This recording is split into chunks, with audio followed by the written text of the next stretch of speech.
Guys, magandang umaga ng Huwebes sa inyo. Dito pa rin ako sa Kanlubang. Bali, yung limang huling dumating kagabi na delivery namin, isa na lang yung natira. Binababa na ngayon. Antay ko lang makalabas. Tapos lilipat ulit ako ng prensa. Pero may delivery din kami dito ngayon, dalawa na hinabol. Pero gagabihin pa yon. Tapos nai-coordinate ko na kay Doc Jaime. Bali maunang lalabas kasi yung doon sa Prinsa. Kaya kailangan habulin yon. Tsaka may cut-off kasi doon. Alas 3 lang ang cut-off sa unloading. So kailangan ma-inform ko si Doc na nandun na yung truck para ma-unload yon. Para kung di papasok kausap ko si Marlon, absent kasi siya ngayon, may naayos sa Pag-ibig.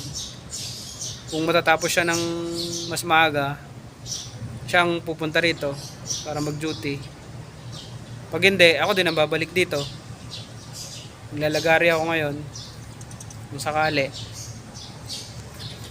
Ngayon lang guys, naantay ko lang matapos yung truck na nandun. Bali dito ako sa may lilim, init kasi.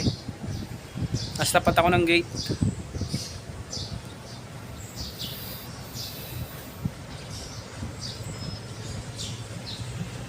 So yun, pakita ko sa inyo yung gate guys.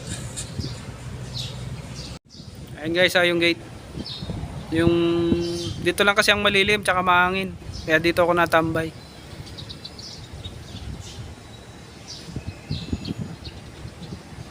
Ganda nung bulaklak ng puno. Ayan o. Kayo isa. So may ginagawang building dun sa dating bakanting lote, no? Yung construction na yan. Ewan ko kung anong company yan guys. Ayan, ginagawa pa lang.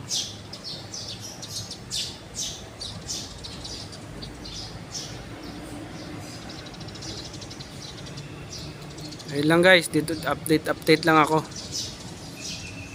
Bago siguro mananghalian, baka tapos na rin yung truck. Yung NRC tracking na huling dumating kagabi. Ayun lang guys, salamat. Palabas na yung panghuling truck kagabi.